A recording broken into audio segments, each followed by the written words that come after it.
Ok, el recorrido empieza con esta teoría acerca de cómo la persona homosexual se identifica con su ánima, ¿no? Para Jung, desde esta perspectiva, es que uno se identifica con la parte ánima, el polo femenino, ¿no? Recordemos que en la psicología junguiana están estos arquetipos contrasexuales, ánima, animus, y cómo los concibió Jung es que en cada sexo, digamos, hombre, mujer, uno tenía una parte inconsciente, ¿no? El hombre, su parte inconsciente sería lo femenino, su ánima, y en la mujer su parte inconsciente sería lo masculino, su ánimos, ¿no? Entonces, según desde esta perspectiva junguiana, la homosexualidad se concebía como una identificación con el ánima, ¿no? Y entonces se entendía como un proceso de individuación inmaduro, ¿no? O sea, tenía una visión negativa. ¿Por qué? Porque pues Jung no era ajeno a su tiempo, ¿verdad? Tenía un contexto bastante negativo para esta concepción de la sexualidad, ¿no? Y entonces, pues Jung era víctima de su tiempo, de su época, y también concebía la heterosexualidad como el fin último, ¿no? Del desarrollo, como al que el ser humano tiene que alcanzar, ¿no? Y entonces el homosexual cuando se identificaba o quedaba atrapado en su mundo del ánima, ¿no? Yo lo veía como una fijación, como algo inmaduro. Ujú. Entonces, desde esta comprensión, ¿no? El resultado de la identificación del arquetipo del ánima o del ánimus, dependiendo si es hombre o mujer, esto producía que una persona quedara atrapada en este solo polo y entonces buscara en el exterior su otra mitad, ¿no? Que en este caso sería, en el caso de la identificación con el hombre, con el ánima, buscaría su parte masculina afuera, ¿no? En otro hombre. Y es como explicaban algunos, bueno, los primeros junguianos, incluso Jung, acerca de por qué se daba la atracción entre personas de su mismo sexo, ¿no? O sea, la fórmula era la misma para la persona heterosexual que la homosexual, sin embargo, se concebía una personalidad inmadura a quienes quedaban atrapados por su ánima. ¿M? Entonces, Jung nos dice que la atracción hacia el mismo sexo propio de la homosexualidad, se proyecta su masculinidad al portador de esa proyección, ¿no? Que como poseedor era algo irresistible, ¿no? Porque era algo que hacía falta en su mundo interno debido a esta identificación con su lado femenino. ¿M? Sin embargo, Jung no es la única explicación que da acerca del ser homosexual. O sea, él dice, estos son algunos casos, ¿no? Que pueden ocurrir. Y otros casos se deben a una adaptación defectuosa a la realidad externa y una falta de relación, ¿no? Entonces, Jung no va a tener una sola teoría de por qué las personas del mismo sexo se buscan a otra, ¿no? Entonces, es como se explica desde esta teoría, como un hombre o una mujer que se identifica con su propio polo, ya sea masculino o femenino, en el caso del hombre homosexual, se identifica con su ánima, ¿m?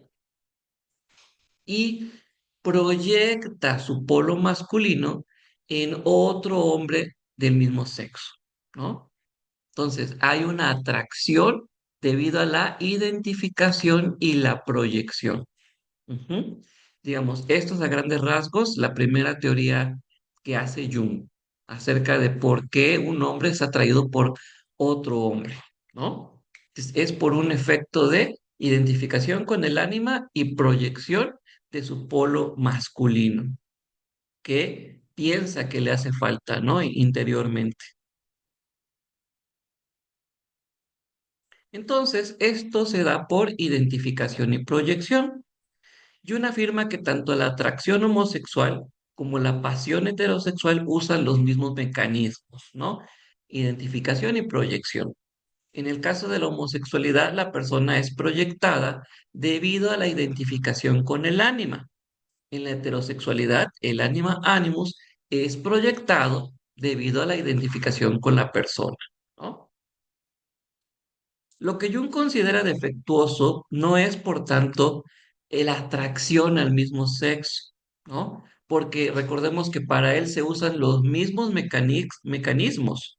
Tanto la persona con homosexualidad como la heterosexual se atraen debido a la proyección de sus partes contrasexuales, ujú, por la naturaleza de sus contenidos psíquicos que son proyectados, ¿no?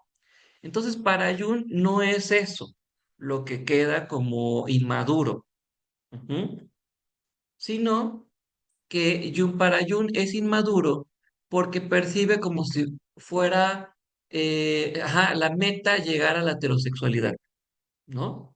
Entonces, para Jung la homosexualidad es una etapa, es una fase que debe de superarse. ¿Mm? Jung no establece ningún principio universal.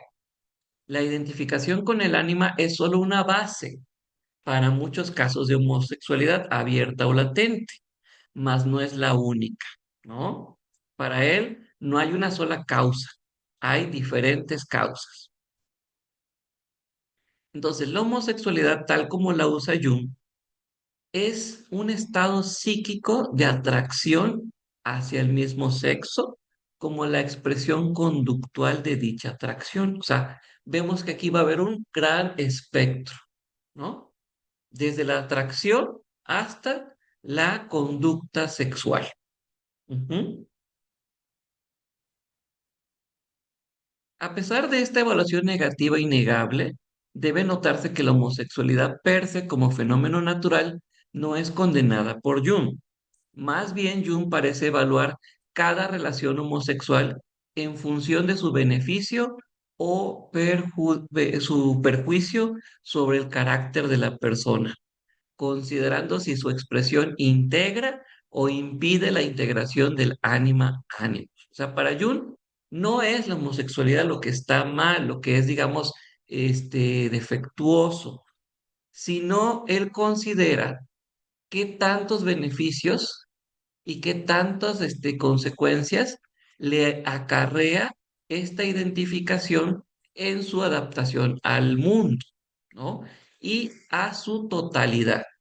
Ujú.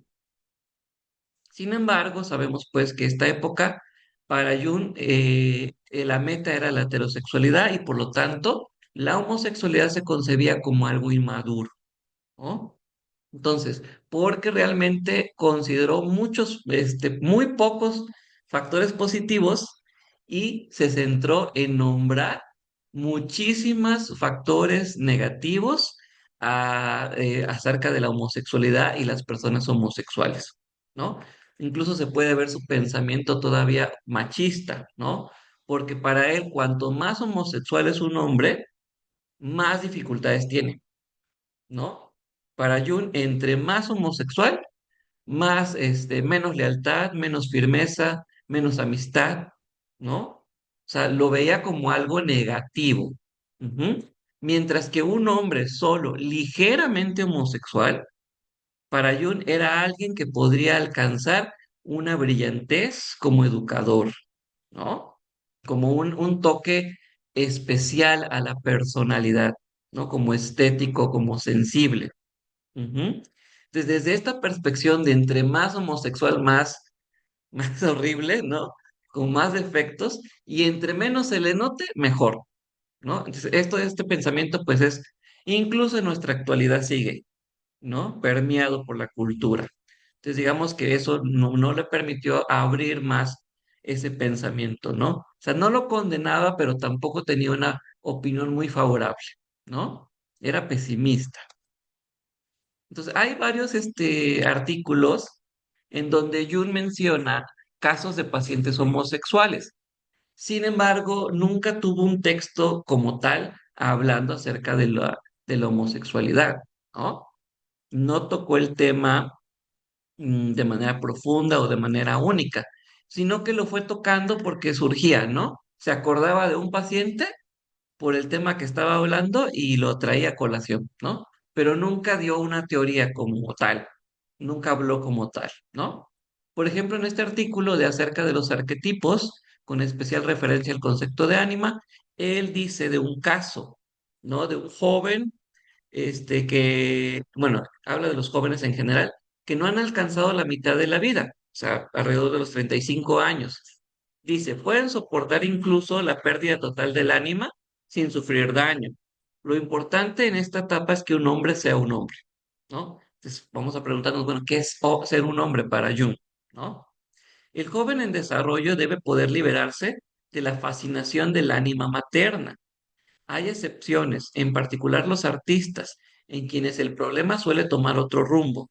También la homosexualidad que se caracteriza por la identidad con el ánima.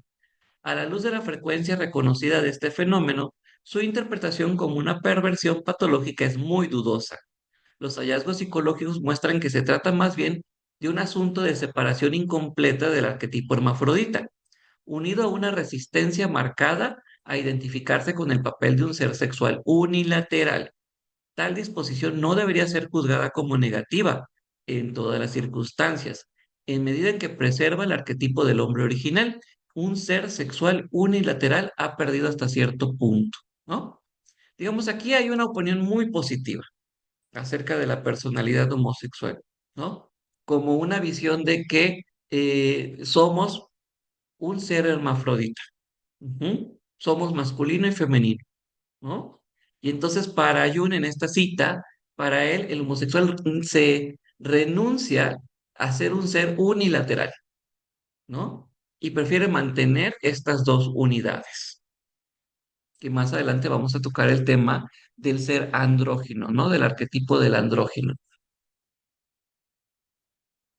Luego, en 1938, en Aspectos psicológicos del arquetipo materno, él habla del complejo materno, ¿no? Nos dice, es un concepto tomado de la psicopatología. Siempre está asociado con la idea de daño y enfermedad, pero si sacamos el concepto de su estrecho contexto psicopatológico y le damos una connotación más amplia, podemos ver que también tiene muchos efectos positivos. Así, un hombre con complejo materno puede tener un eros finamente diferenciado en lugar de o además de la homosexualidad. Esto le da una gran capacidad para la amistad, que a menudo crea lazos de una ternura sorprendente entre hombres, y puede incluso rescatar la amistad entre los sexos del limbo de lo imposible. Puede tener buen gusto y sentido estético, puede ser sumamente dotado como maestro debido a su casi intuición femenina y su tacto. Es probable que tenga un sentido de la historia y sea conservador en el mejor sentido, valorando las tradiciones del pasado. A menudo está dotado de una riqueza de sentimientos religiosos, lo cual ayuda a dar realidad a la eclesia espirituales y de una receptividad espiritual que lo hace sensible a la valoración, ¿no? Aquí nuevamente Jung está hablando acerca de una persona homosexual, pero un poco estereotipada, ¿no? Es un poco estereotipada su visión de un ser homosexual. Ujú.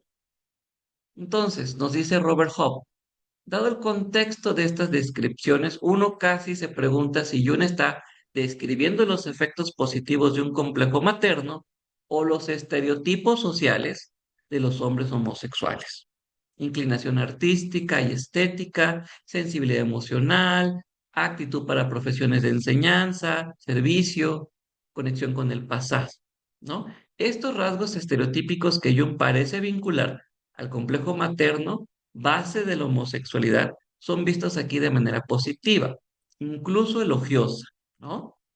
Es una actitud de Jung, como que alabando estas actitudes, ¿no? Sin embargo, pues no dejan de ser bastante estereotipadas, ¿no? Porque el hombre homosexual no es, todos no son así, ¿no? No todos tienen una inclinación artística, estética, no todos tienen una sensibilidad emocional.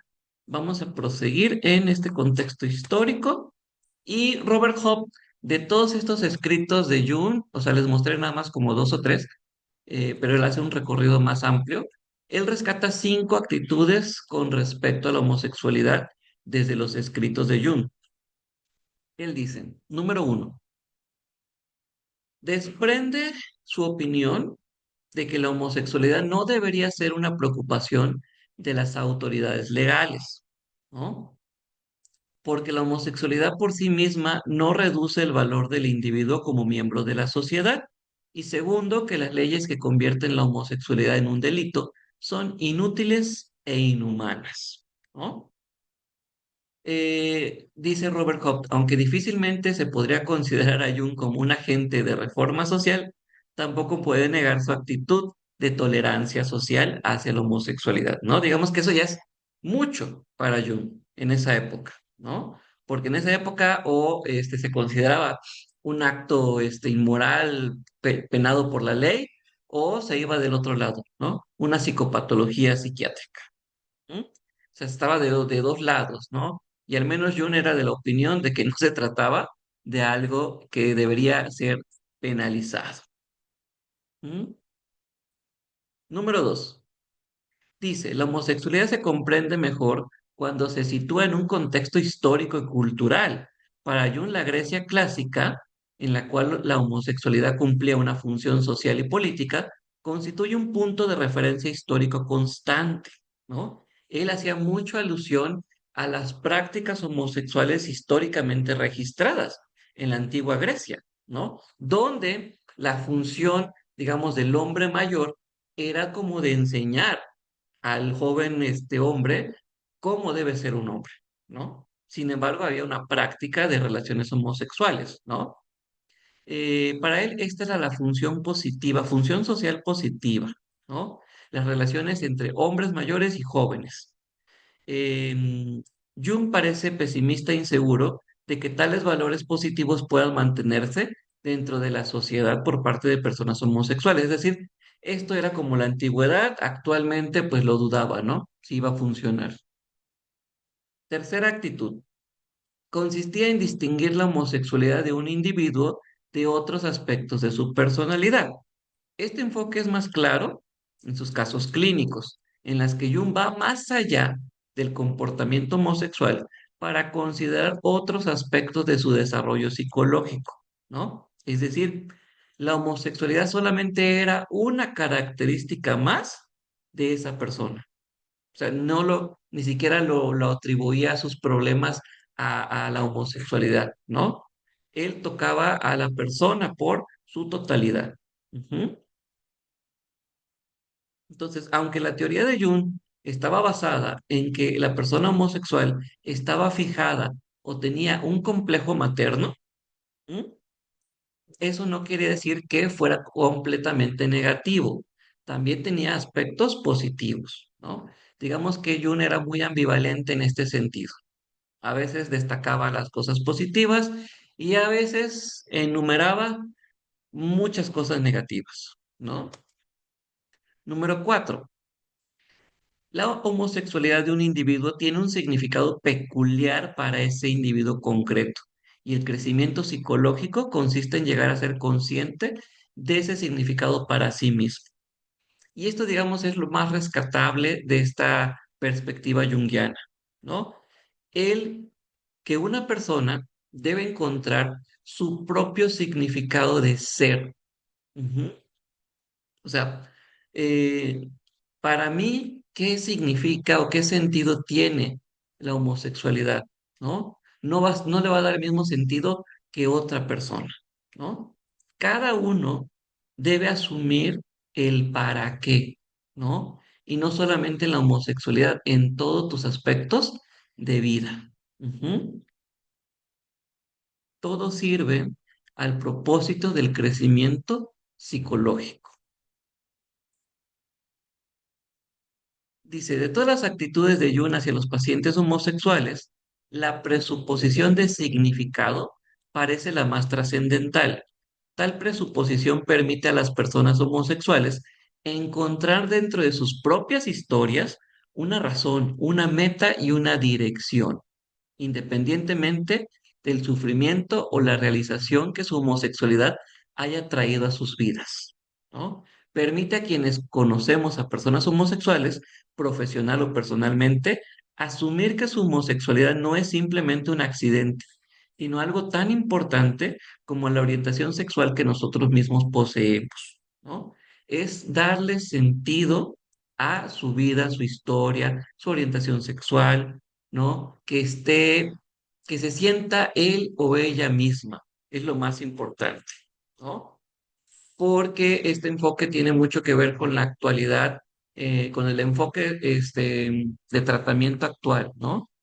El reafirmar la identidad, la orientación sexual. ¿Por qué? Porque hay factores culturales que hacen que una persona no se sienta bien por ser como es, ¿no? Y eso tiene que cambiar. La quinta actitud que Jung adopta es que la homosexualidad es el resultado de una inmadurez psicológica. Es anormal y está asociado a lo perturbado. Esta actitud parece basarse en parte en la visión terapéutica de los psiquiatras, ¿no? Mejor enfermo que criminal, mejor infantil que enfermo.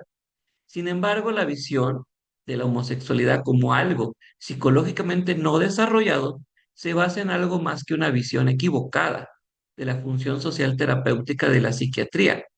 Tal visión presupone que existe una madurez psicológica, ¿no? La heterosexualidad. Y es como madurez psicológica igual a heterosexualidad, ¿no? Cuando eso no debería ser la norma. Muchos psiquiatras de la época sostienen el ideal de la conducta heterosexual como objetivo de tratamiento, ¿no? Incluso en los primeros casos de junguianos que tuvieron pacientes homosexuales, interiormente, o sea, con el paciente tenían una actitud muy buena, ¿no? Su función terapéutica, pero muy internamente sí querían que el paciente se convirtiera en heterosexual, ¿no? Porque pues estaban ligados a esto, a este tiempo. Ujú. Porque la heterosexualidad tenía un valor cultural dominante. ¿Mm? Estos psicólogos creen de buena fe que su tarea es reducir dicho malestar y ayudar a las personas homosexuales a ajustarse a la norma social que los rodea, ¿no? Fíjese qué peligroso es pensar así, ¿no? Incluso en nuestra actualidad podemos encontrar muchos profesionales de la salud mental que tienen estos prejuicios, ¿no? El problema del pensamiento de Jung es que confunde tres variables: identidad sexual, género, orientación sexual, rol sexual. Son desarrollos modernos, ¿no? Podemos decir, no existían en la época de Jung, ¿no? Por eso era tal confusión, porque Jung confundía el sexo con todas las variedades de esto, ¿no? Entonces, poco a poco, cuando fuimos viendo qué es género, qué es orientación sexual, cuál es el rol sexual, pudimos ver toda esta diversidad de que se manifiesta en cómo una persona puede afirmar su sexualidad, ¿no? Que va más allá de lo anatómicamente dado. Ujú. Entonces, a partir de acá, este autor nos dice que las teorías etiológicas, es decir, las que buscan por qué una persona es homosexual, ¿no? Esas teorías no nos deben de preocupar, no nos debe de servir. ¿Por qué? Porque están ligadas al modelo médico de curar una enfermedad, ¿no? Voy a buscar la causa para saber qué es lo que te provocó ser homosexual. No, o sea, no tiene sentido. Entonces tenemos que buscar teorías que vayan más allá de la causa y respeten el mismo enfoque junguiano. O sea, el enfoque junguiano no es buscar las causas, ¿no? Es buscar para qué. ¿Cuál es el sentido de la homosexualidad? Y en términos también muy individuales. Ujú. Ahora, después de Jung, ¿qué encontramos? Adelante, Carla.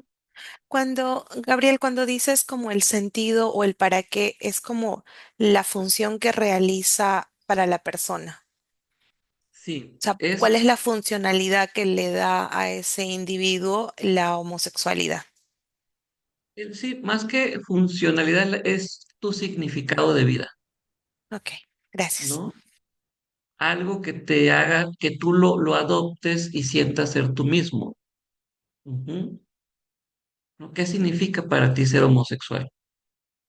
Y esa pregunta, si tú lo haces a diferentes personas homosexuales, dependiendo de cómo hayan vivido su proceso, te van a dar una respuesta, ¿no? Para muchos puede ser una crisis, puede ser una maldición, incluso, ¿no?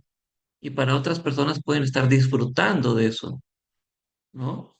O sea, es ver qué significado tiene en mi vida, ujú, para darle sentido, para que yo me pueda apropiar de eso y pueda ayudar en mi crecimiento, en mi individuación. Ujú. Porque, como vamos a ver ahorita, estos factores culturales son los que provocan la patología, no la homosexualidad. Ujú.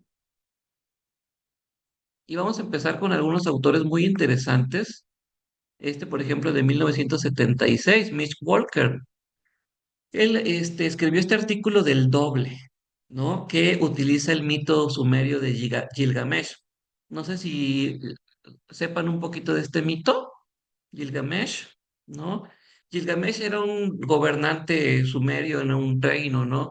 Pero era muy despiadado, era como batalloso, bélico, ¿no? Y para, digamos, contener toda esa furia, energía, le crearon a un compañero, ¿no? Gilgamesh era un ser semidivino, un semidios, ¿no? Y le crearon a un compañero, un hombre que estuviera ahí para él, ¿no? Para que Gilgamesh estuviera como entretenido en una relación. Y él se llamó Enkidu. Ajá. Gilgamesh se hizo muy amigo de Enkidu, ¿no? Iban a batallas juntos, o sea, el mito incluso lo describe como una relación amorosa, ¿no? Evidentemente no lo dice, ¿verdad? No lo afirma, pero sí hace como sugerencias, ¿no? De que Gilgamesh se enamora de Enkidu, ¿no? Y al final, en una batalla que tuvieron, bueno, tuvieron varias batallas, pero los dioses se enojaron por estas acciones, ¿no? Y entonces como castigo iban a tomar a uno de los dos y lo iban a matar, pues, ¿no? Y como Gilgamesh era un semidios, no podía morir, mataron a su compañero, ¿no? Y a partir de la muerte de Enkidu, Gilgamesh estuvo muy deprimido, estuvo mal, ¿no? Y empezó una búsqueda para buscar la fuente de la eternidad, ¿no? Para poder renacer a Enkidu, revivir a Enkidu. Ujú. Y al final, pues los dioses, se apiadan de su tristeza, ¿no? Y hacen que, se convierta en una constelación, ujú, para estar siempre junto a su amado. Ujú. Entonces, toma este mito y él interpreta a Enkidu como un doble de Gilgamesh. Ujú. Y habla que el doble no puede reducirse a la sombra, ni es un ego, ni es un self, es un igual. Ajá, es un doble. Entonces nos dice, en el mito, Enkidu desempeña una función mucho más positiva que lo que sería la sombra, ¿no? Aunque el inicio de la relación es salvaje y conflictivo, termina actuando como una especie de compañero ideal que impulsa al ego de Gilgamesh hacia adelante y le muestra el camino. Entonces, su compañero funciona como una guía, como lo haría el ánima. Ujú. Enkidu desempeña para Gilgamesh la función semejante a la del ánima. Aparece en sus sueños como ayudante y guía.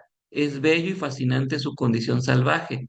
Posee una personalidad y una voluntad propias y al mismo tiempo encarna profundamente el mundo interior del Gilgamesh. Sin embargo, no es el ánima, tal como Jung concibió este concepto, puesto que el doble aparece como una figura del mismo sexo, ¿no? Y aquí entra, creo que lo que estabas preguntando, Mactiel, bueno, entonces sí me identifico con mi ánima, ¿no? Proyecto mi parte masculina, ¿no? Y como es otra persona de mi mismo sexo, puede ser mi sombra, ¿no? Porque sabemos que según la teoría, Pues la sombra se manifiesta casi siempre como una persona de nuestro mismo sexo, ¿no? Pero vamos a distinguir estas dos figuras, ¿no? No siempre las figuras que aparecen en nuestros sueños o en los mitos que son del mismo sexo, no siempre son sombra, ¿no? A veces encarnan la figura de el doble. Entonces, como sugieren estos mitos, dice, el doble es un compañero del alma, caracterizado por una intensa calidez y cercanía. El amor entre hombres y el amor entre mujeres suele tener su origen en la proyección del doble, del mismo modo que el ánima animus se proyecta en el amor entre los sexos diferentes. Y al igual que ocurre con el ánima y el animus, este amor puede manifestarse tanto dentro como fuera de la búsqueda heroica, y dado que el doble es una figura anímica, el instinto sexual puede o no verse implicado. Es decir, el motivo del doble puede incluir una tendencia hacia la homosexualidad, pero no constituye necesariamente un arquetipo homosexual, ¿no? El doble encarna el espíritu del amor entre personas de su mismo sexo. Oh, interesante. Ujú. Hay muchas mitologías que hablan de relaciones entre el mismo sexo. ¿Mm? Dice, en cuanto al aspecto más oscuro del arquetipo del doble, Walker señala que el no reconocimiento de este compañero del alma interior puede conducir a relegarlo al inconsciente, donde obviamente termina cargándose de sombra, aunque esencialmente no haya sido sombra, pero como pues se rechaza de la conciencia, se destierra el inconsciente, ¿no? Y ahí pues se carga de sombra, porque está en el inconsciente. Entonces nos dice que cuando un hombre intenta reprimir su feminidad, acaba asumiendo la función destructiva, ¿no? O sea, el ánima se vuelve negativa. De la misma manera, cuando un hombre o una mujer rechazan su parte del doble, también se vuelve negativo. Ujú. Se convierte en sombra, pero no, inicialmente no era una sombra. Ujú. Entonces Walker nos dice, cuando las tendencias homosexuales son rechazadas, en tal caso el doble se mezcla con la sombra y pierde sus cualidades orientadoras, ideales y autorreflexivas, convirtiéndose en un competidor, una amenaza. Walker se pregunta si esta no será la raíz arquetípica de la homofobia, reforzada por la presión cultural que impulsa a rechazar la unión de los semejantes, inherente a la heterosexualidad, la sexualidad de la alteridad, ¿no? Entonces él se pregunta si no el rechazo de este arquetipo del doble no es la causa de tantas respuestas homofóbicas, ¿no? Como este miedo a contactar con tu propia parte, de tu mismo sexo. Ujú. De ahí encontramos un escrito de ánima masculina, ánimos femenino, en Ánima de James Hillman, ¿no? Y aquí empieza el debate, ¿no? De, pues, cuestionar la perspectiva de Jung acerca de que el ánima es femenina y el ánimos es masculino, ¿no? O sea, ¿por qué ligarlo a un sexo cuando el arquetipo es algo mucho más grande, ¿no? Y entonces ellos empiezan a tener la perspectiva de que no hay que ligar un arquetipo a una manifestación del sexo, ¿no? Biológico, sino que el alma puede manifestarse de forma femenina tanto como de forma masculina, ¿no? O sea, el ánima y el ánimos no tienen por qué estar ligados a un sexo. Ujú.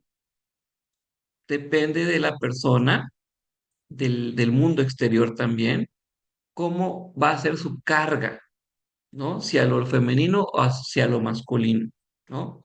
Entonces nos dice Hillman, no debemos de entenderlo como ella, ¿no? Sí que alma, sentimiento o eros no lo podemos limitar a la feminidad, ¿no?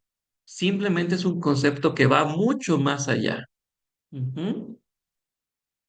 Su propuesta es de que el arquetipo pueda ser andrógino, esencialmente carente de contenido determinado. Abre la posibilidad de pensar que el ánima o el animus pueden aparecer en ciertas ocasiones bajo la forma de esos dobles del mismo sexo que Walker describía con tanta claridad. O sea, aquí se nos abre el panorama, ¿no? De entender mucho más allá estos conceptos de ánima y ánimos, ¿no? No es femenino o masculino, depende del contexto de la persona, ¿no? Son andróginos porque son arquetípicos, ¿m? Y como un arquetipo, tiene los dos polos. ¿M? Entonces, el arquetipo del alma puede ser tanto femenino como masculino y no está ligado al sexo biológico de una persona. ¿M? Ese me pareció un aporte muy fundamental para poder entender la diversidad de manifestaciones de lo sexual. Otro autor, Whitman, él nos dice que la estricta asignación de la masculinidad a los hombres y de la feminidad a las mujeres es algo falso y excesivamente restrictivo. El alma no sigue límites rígidos. Se reconoce que tanto la masculinidad como la feminidad se pueden encontrar en ambos sexos, ¿no? No podemos limitar los conceptos de ánima y ánimos solo por un sexo. Y eso me parece indiscutible a la luz de nuestra época actual. Ujú. De ahí menciona a Eugene Monique con este libro sobre el falo, imagen sagrada de lo masculino. Ujú. Ella nos dice que el homoerotismo entra en escena cuando la necesidad de afirmación masculina de un hombre se vuelve apremiante y su hambre de falo se transforma en deseo sexual. En ello intervienen tres factores distintos. Uno es el radical homosexual presente en todos los hombres, otro es el surgimiento del erotismo basado en ese radical y en dicha necesidad. Y un tercero es la actuación concreta del deseo homoerótico mediante la conducta sexual. O sea, para esta autora analista, este falos es una imagen arquetípica de lo masculino sagrado, ¿m? Que al ser arquetípico se encuentra en todos los seres humanos, ¿no? Principalmente pues en los hombres, hacer la imagen sagrada de lo masculino. Y esta imagen sagrada tiene, digamos, tres capas, tres orientaciones. La primera es que existe en todos los hombres este potencial homosexual. La segunda es que puede llevarnos a una necesidad de homoerotismo, ¿no? Los hombres son por naturaleza homoeróticos. No sé si han visto cómo se llevan hombres con otros hombres, a qué juegan, ¿no? Hay homoerotismo ahí, pero eso no significa que sean homosexuales, ¿sale? Pero sí hay una necesidad de homoerotismo, porque a través de esto se reafirma su masculinidad. Ujú. Y la tercera variante es ya llegar a la conducta sexual, ¿no? El deseo homoerótico se actúa por medio de la conducta sexual, ¿no? Entonces, esto me pareció muy interesante reconocer que en todas las personas, todos seres humanos, traemos un potencial homosexual, ¿no? Dice, el punto es que los hombres, sean homosexuales, bisexuales o heterosexuales, mantienen una conexión arquetípica con el falos, que no puede y de hecho no debe ser curada, porque no constituye una enfermedad. Aquí es muy importante poder entender que estamos hablando de arquetipos, ¿no? Y que los arquetipos existen en cada uno de nosotros. Ujú. Y que tienen una función específica. En este caso, la figura arquetípica del falos hace una reafirmación de la masculinidad en el hombre. Esa es su función. Y parte de esto es el homoerotismo, y que como les comenté, no significa que sean homosexuales. Una cosa es lo homoerótico y otra cosa es la homosexualidad como tal. Ujú. Dice, la forma en que un hombre maneja su sexualidad es donde entra en juego la patología, lo que comentábamos. Una cuestión que involucra las expectativas, los juicios colectivos, así como sus efectos sobre el individuo. La sexualidad en sí misma, incluido el omnipresente radical homosexual presente en los hombres, no es ni ha sido nunca patológica. Tan incorrecto sería que los psicoanalistas juzgaran en qué punto del continuo del radical homosexual debería encontrarse un hombre, es como que juzgaran su masculinidad por el tamaño de su pene, ¿no? Es decir, es natural. Las variaciones son completamente naturales. O sea, no podemos estar midiendo, bueno, qué tanto homosexual eres o qué tanto homoerótico eres, ¿no? Simplemente es considerar el fenómeno como algo arquetípico, algo completamente de la naturaleza humana. ¿Mm?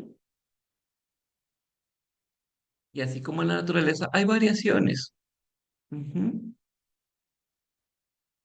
Y eso se manifiesta en la conducta que tengamos. Ahora, si llegamos a lo que nos propone Robert Hoppe en este libro de Jungianos y la homosexualidad. Él empieza con esto. La orientación sexual de una persona o de cualquier grupo de personas está determinada por una compleja interacción entre lo masculino arquetípico, lo femenino arquetípico y el arquetipo del andrógino.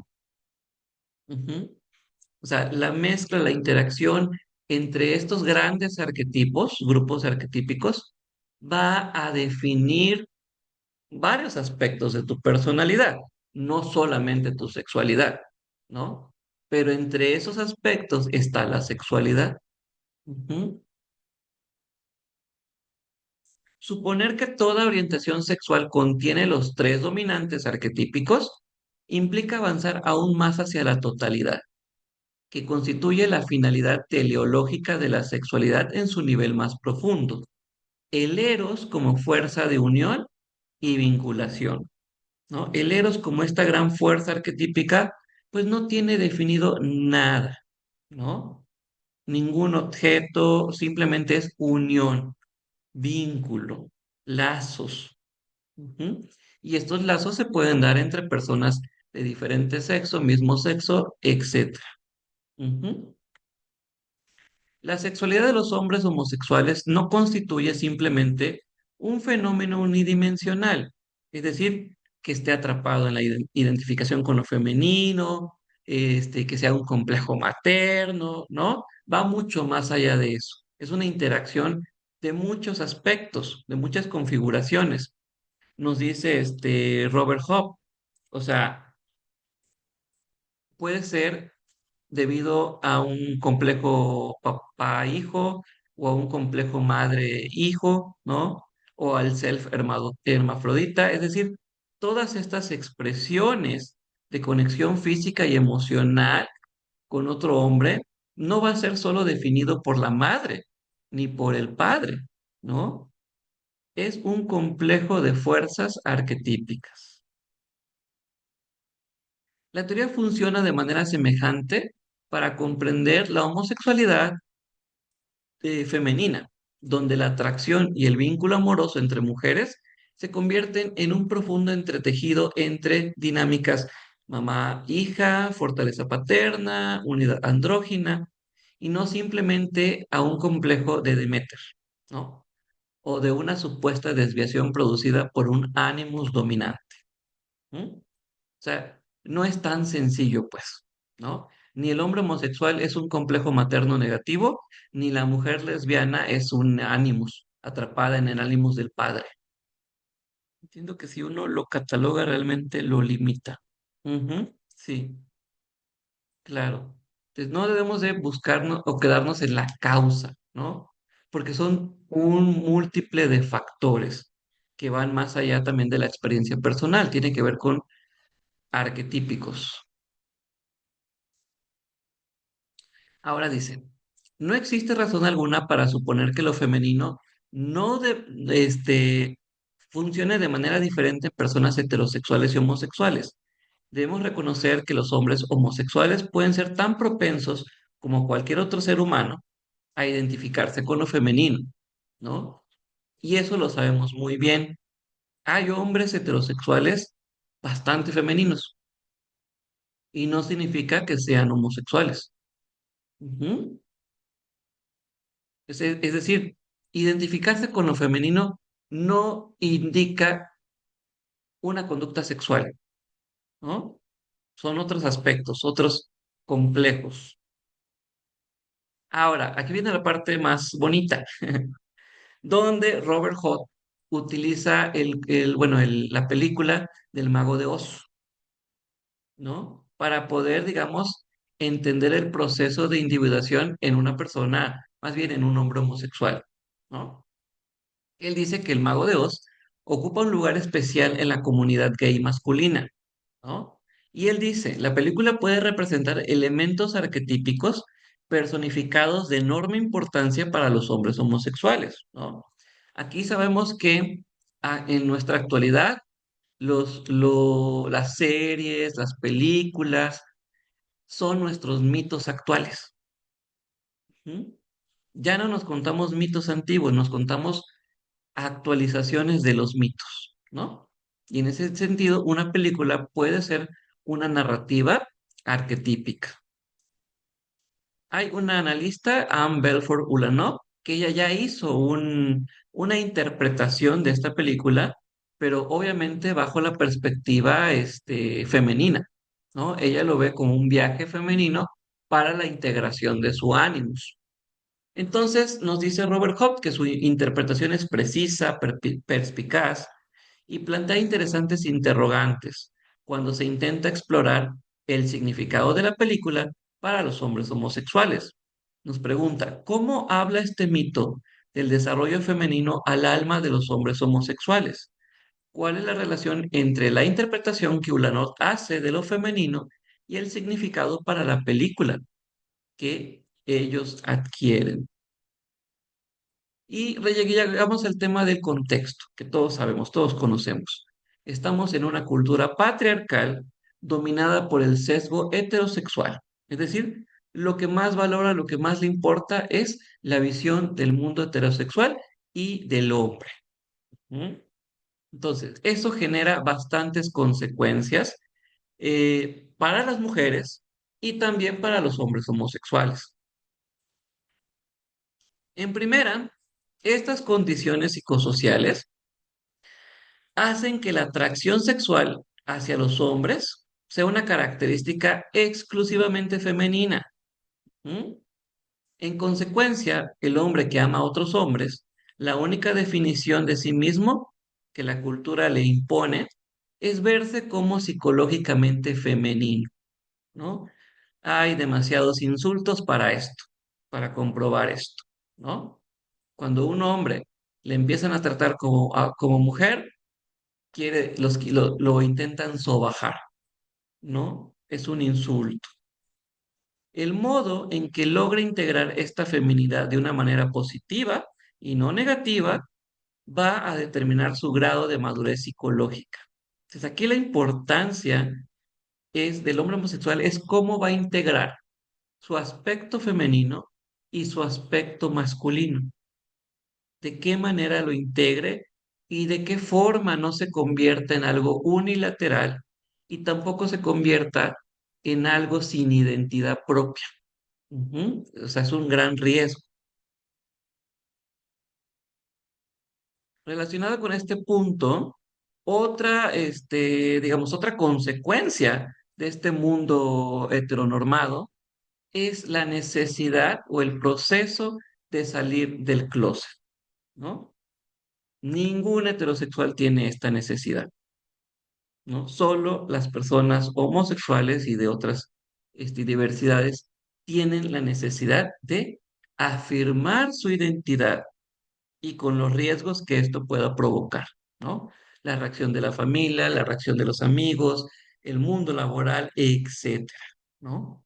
Este proceso psicológico particular de toma de conciencia de su sexualidad, ¿no? La cultura no ofrece modelos de identidad, ni de relaciones homosexuales que respalden el surgimiento progresivo de la conciencia de la propia homosexualidad.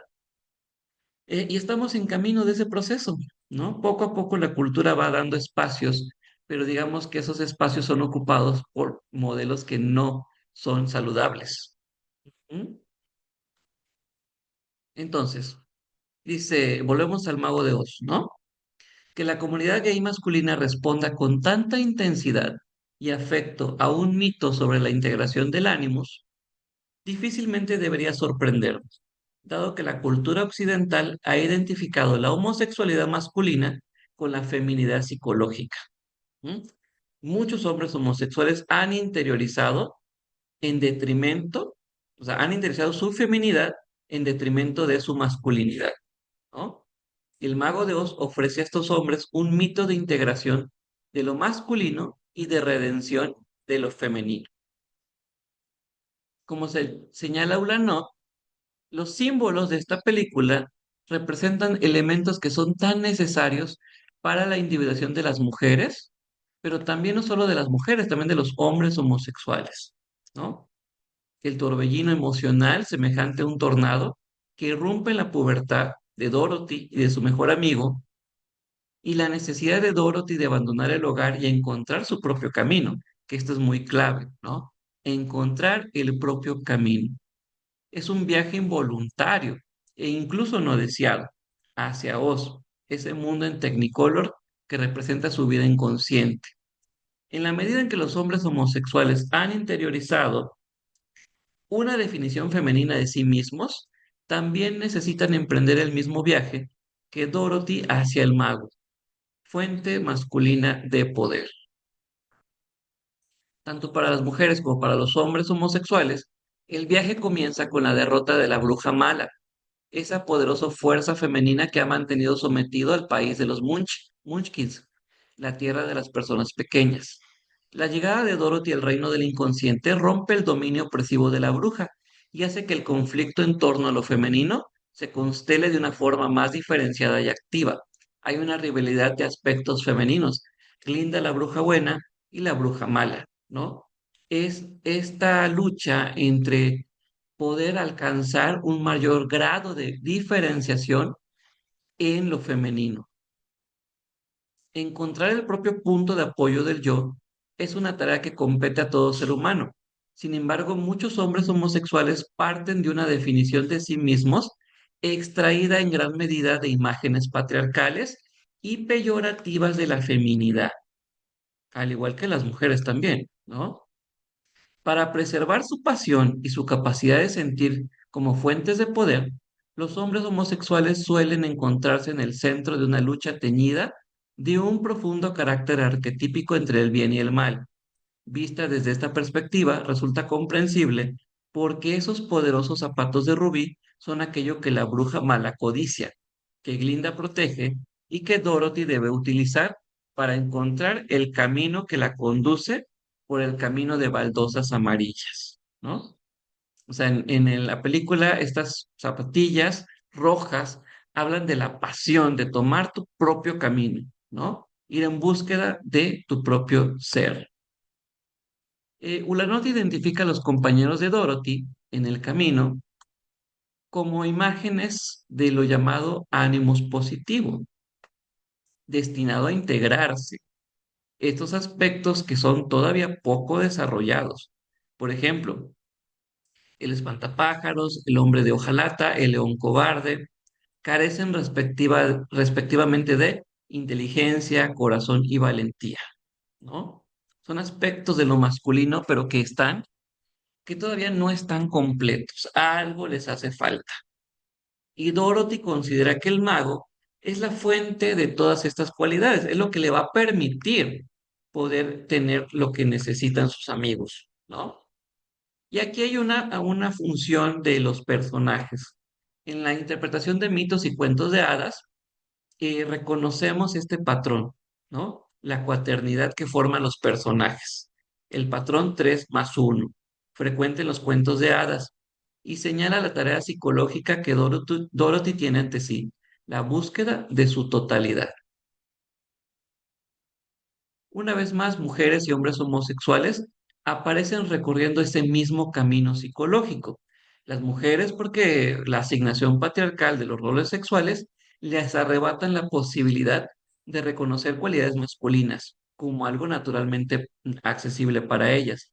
Y los hombres homosexuales porque el patriarcado y el heterosexismo les niegan igualmente la posibilidad de reconocer sus cualidades masculinas en tanto hombre homosexual, ¿no? O sea, ambos estamos carentes de esas partes que creemos que no tenemos, ¿no? E incluso en la actualidad también se ha podido voltear un poco en el caso de las mujeres, ¿no? Donde la mujer ya quiere más presencia en el mundo masculino, ¿no? Pero a detrimento de su mundo femenino. ¿Mm? O sea, todo tiene que ver con un equilibrio de estos aspectos masculinos y femeninos. Y aquí habla Robert Hood de esta caricatura de lo femenino impuesto por la sociedad, ¿no? Que muchos homosexuales han tomado como identidad, ¿no? Pero que en realidad no son ellos. Tenemos que encontrar nuestro verdadero sentimiento, experimentar nuestro propio cuerpo y sus ritmos, encontrar esta parte del alma, ¿no? Propia. Dice, es posible que los hombres homosexuales no recorran un proceso muy diferente al de los hombres heterosexuales. Para los hombres homosexuales, al igual que para Dorothy, el objetivo consiste en integrar las experiencias femeninas y masculinas del self y conocer lo femenino no en sus formas convencionales externas, sino en su poder interior, su propia individualidad, una parte de sí mismo.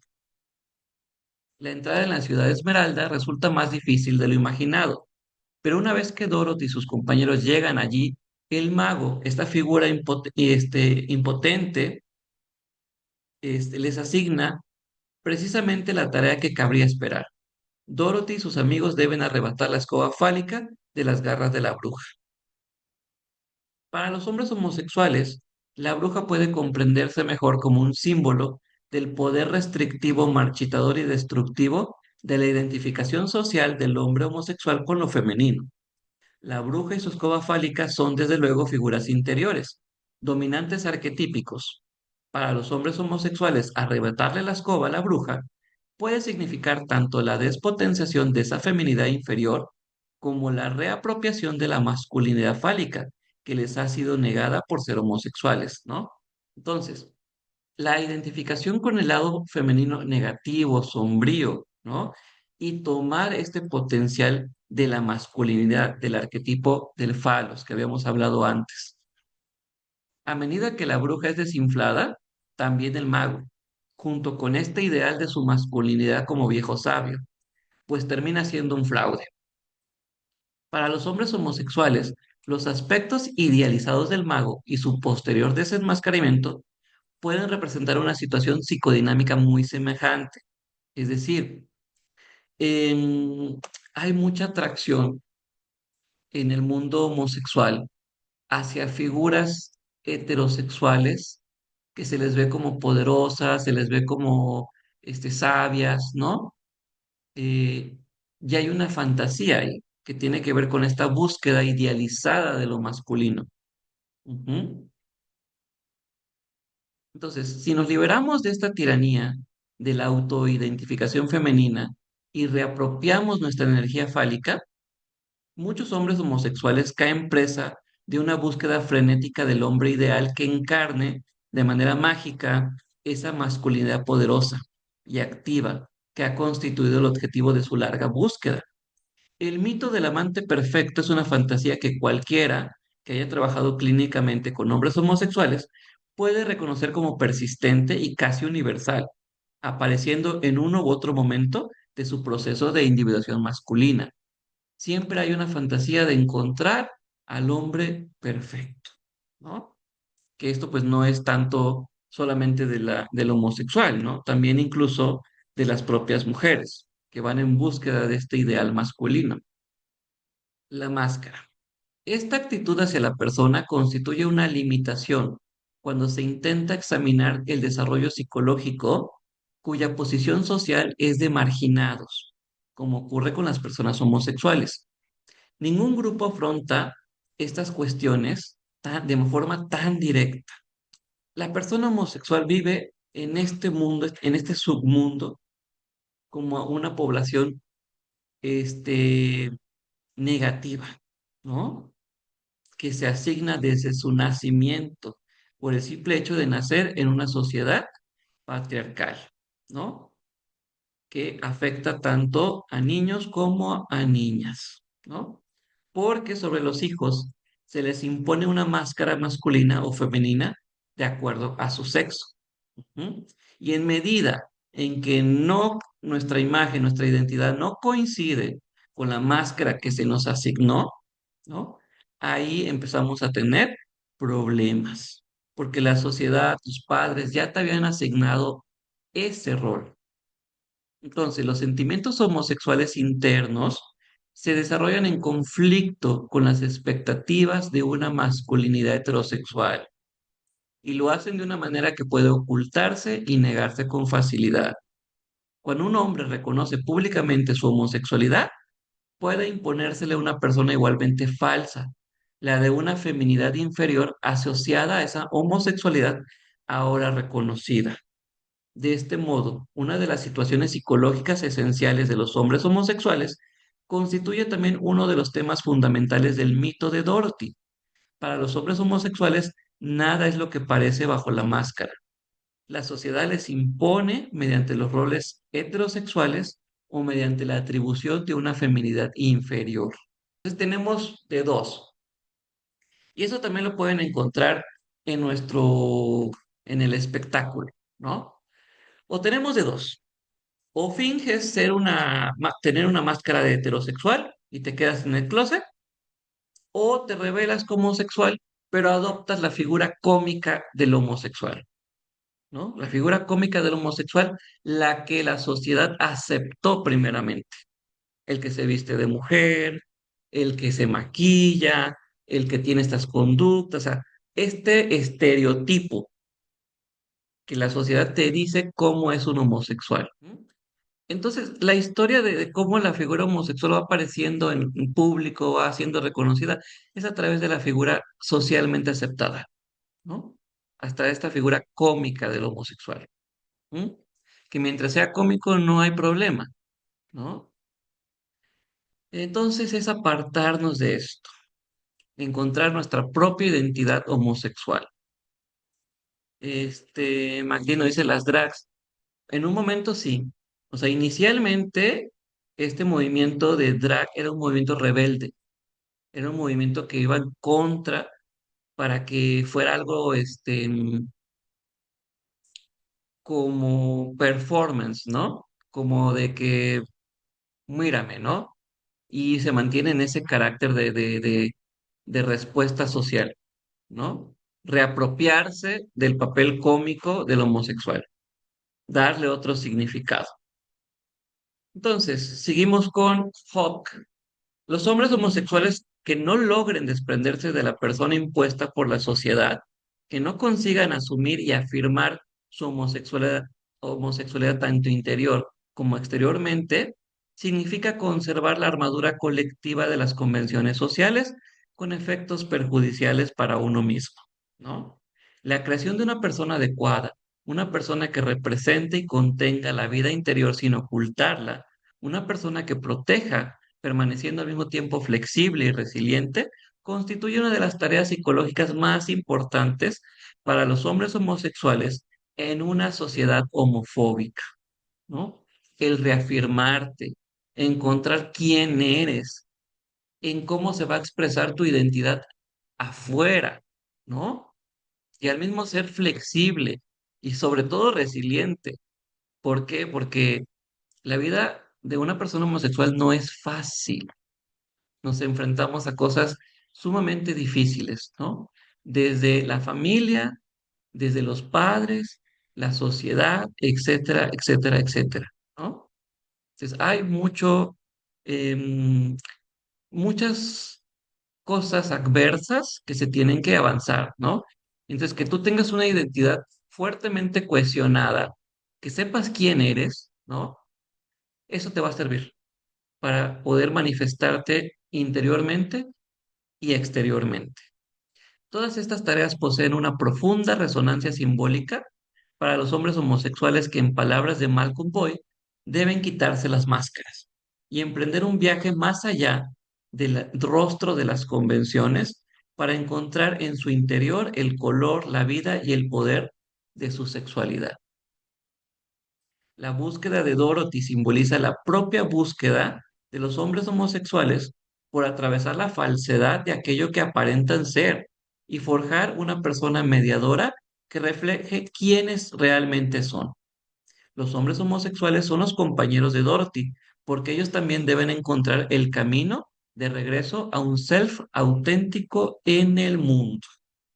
Una relación madura con lo femenino arquetípico conduce más bien a un mayor grado de autoaceptación como hombre y como homosexual.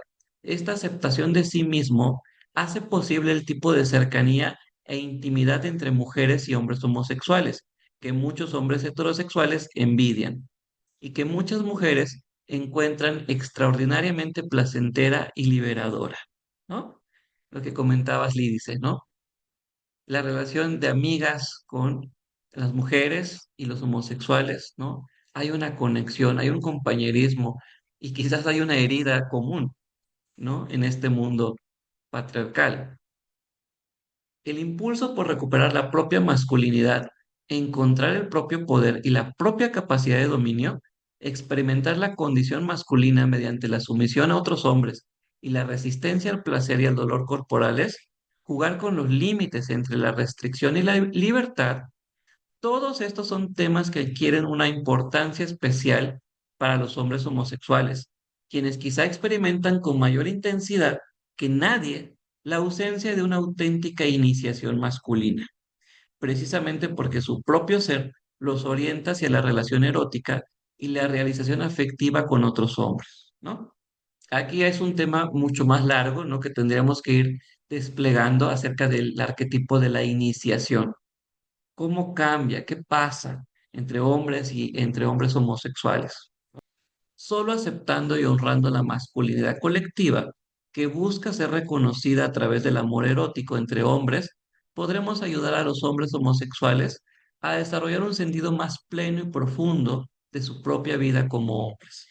Negar o distorsionar la naturaleza masculina de los hombres homosexuales equivale a perpetuar e incluso fomentar compensaciones colectivas exageradas. Y bueno, esta es como la reflexión final, ¿no? Llegar a ser uno mismo como hombre homosexual, integrando los aspectos masculinos y los aspectos femeninos. No ser un recorte, no ser un estereotipo, llegar a ser quien uno es, quien como uno se siente propio de su propio cuerpo, de su propia identidad, de la manifestación de esa identidad y de estar en una relación con otra persona que ames. Hay que seguir nuestro propio camino, ¿no? Sin importar la orientación sexual, hay que reconocer que eso es la naturaleza del ser humano y que incluso está dominada por diferentes arquetipos. Esta relación entre arquetipos es muy compleja para que una persona lo pueda entender. Entonces no se trata de buscar las causas, se trata de buscar quién uno es. Ujú. Y llegar a estar satisfecho con la persona que es, con la orientación que es, con tu identidad, e integrar estos aspectos masculinos y femeninos, que eso es para todo ser humano, ¿no? Sin importar tu orientación, pero sí es muy importante en el hombre homosexual no identificarse con esta identidad colectiva del homosexual, ¿no? Sino que encontrar tu propio sentido de quién eres. Ujú. Y bueno, eso es lo que les quería yo compartir el día de hoy, aludiendo a este día tan importante, sabiendo que hay mucho por hacer con la cultura, ¿no?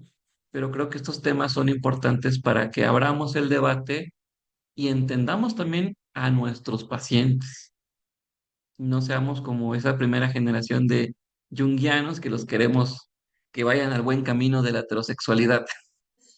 Feliz Gracias, Pride chao. a todos. Feliz Que la pasen muy bien. Pride. ¿Eh?